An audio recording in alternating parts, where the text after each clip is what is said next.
सूरतुल अस्र हम सब जानते हैं कुरान की शायद सबसे मुख्तसर सूरतों में से एक। लेकिन क्या इस छोटी सी सूरत में पूरी कायनात के राज छुपे हो सकते हैं? आइए आज इसके गहरे मतलब को समझने की कोशिश करते हैं। आपने वल अस्र की कसम तो सुने ही होगी। आमतौर पर हम इसका मतलब वक्त लेते हैं, है ना? लेकिन ज़रा सोचिए, क्या हो अगर इस कसम का ताल्लुक सिर्फ वक्त से ना हो बल्कि इस पूरी कायनात से हो? तो हमारा सफ़र शुरू होता है इस एक लफ्ज़ के रिवायती मफहूम से आगे जाकर सोचने से। देखें, अल अस्र सिर्फ एक लफ्ज़ नहीं है, ये एक पूरे दौर, एक पूरे एपॉक की कसम है। आमतौर पे असर का तर्जुमा क्या किया जाता है? वक्त, असर की नमाज या एक ज़माना, ठीक है।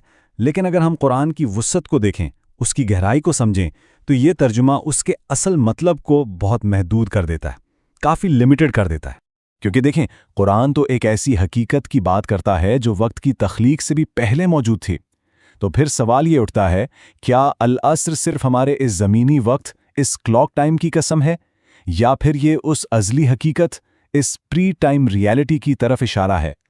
और यहीं पर एक बहुत ही दिलचस्प नुक्ता सामने आता है कि कैसे कभी कभार लफ्ज़ी तर्जुमा असल पैगाम की पूरी वुसअत को, उसके स्कोप को कम कर देता है। ये हमें घड़ियों और कैलेंडरों में कैद कर सकता है, जबकि असल पैगाम तो कायनात जितना वसी है। उसकी एक मिसाल लेते हैं। लफ्ज़ समावात को देख लें। इसका असल मतलब सिर्फ हमारे सर पर नजर आने वाला आसमान नहीं है। इसका मतलब है पूरी कायनात, द कॉस्मोस, उसकी अनगिनत डायमेंशंस। लेकिन जब हम इसका तर्जुमा सिर्फ आसमान करते हैं, तो देखें हमने इस कॉन्सेप्ट को कितना महदूद कर दिया। और जब हम तर्जुमे की इन हुदूद में, इन लिमिटेशंस में फंस जाते हैं, तो कुरान का जो कॉस्मिक मैसेज है ना, वो हमसे मिस हो जाता है। जबकि कुरान तो हमें बार बार दावत दे रहा है कि अपनी इस छोटी सी दुनिया से बाहर झांक कर देखो। तो आइए एक लम्हे के लिए अपनी सोच को जूम आउट करते हैं। अल अस्र का मतलब शायद सिर्फ घड़ी का गुजरता हुआ वक्त नहीं, बल्कि ये ज़मान और मकान यानी स्पेस टाइम का वो पूरा कॉन्टीनियम, वो पूरा फैब रहा है। और देखें, ये ख्याल बिल्कुल आउट ऑफ नोवेयर नहीं है।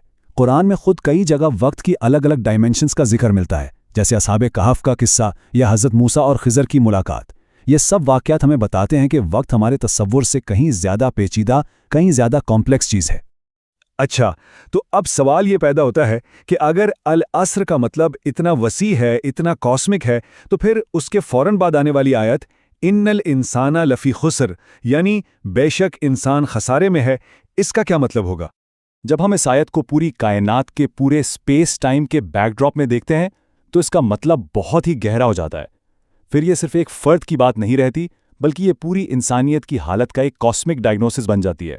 तो फिर इस खसारे से, इस कॉस्मिक लॉस से निकलने का रास्ता क्या है? जवाब कुरान को समझने के हमारे अंदाज को बदलने में है।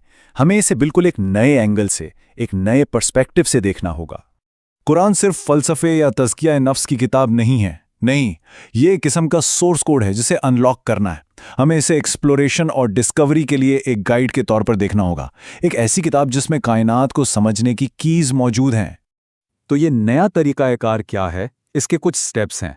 नंबर 1, रिवायती महदूद तराजुम पर सवाल उठाना। नंबर 2, तनकीदी सोच यानी क्रिटिकल थिंकिंग और गहरी रिसर्च करना। फिर कुरानी कॉन्सेप्ट्स को मॉडर्न साइंस के साथ इंटीग्रेट करना। और आखिर में उसकी आयात में फ्यूचर टेक्नोलॉजी और अंडरस्टैंडिंग की कुंजियां यानी कीज़ तलाश करना। और ये जो नया अप्रोच है, ये नया रास्ता है, ये हर किसी के लिए नहीं है। ये ख़ास तौर पर आज की नौजवान नस्ल के लिए एक मिशन की हैसियत रखता है। देखें, मज़हब और साइंस की अलहदगी, इन दोनों को अलग अलग समझना ये एक झूठा तज़ाद है, एक फॉल्स डाइकोटमी है जो हमें पीछे रखती है। ख़ासतौर पर वो लोग जो यूनिवर्सिटीज़ में पढ़ रहे हैं, उन्हें इस तकसीम से निकलना होगा। इनका काम सिर्फ अपनी ज़ात की इस्लाह नहीं, बल्कि कायनात की तहकीक और डिस्कवरी भी है। तो ये नौजवानों के लिए एक डायरेक्ट कॉल टू एक्शन है। उन्हें को कुरान के लेंस से, उसके नज़रिए से कायनात, स्पेस और इस पूरे यूनिवर्स को खोजना है। उन्हें को आगे बढ़कर साइंस और स्क्रिप्चर के दरमियान ब्रिज बनना है। और आखिर में हम इस एक सवाल पर छोड़ जाते हैं, कायनात के वो कौन से राज हैं जो उन लोगों के ज़रिए खुलने का इंतज़ार कर रहे हैं जो इस नए नज़रिए से, इस नए लेंस से देखने की हिम्मत करते हैं? वो कौन सी डिस्कवरीज़ हैं जो उन नौजवानों की मुंतज़र हैं जो कुरान और साइंस दोनों की रोशनी में आगे बढ़ेंगे?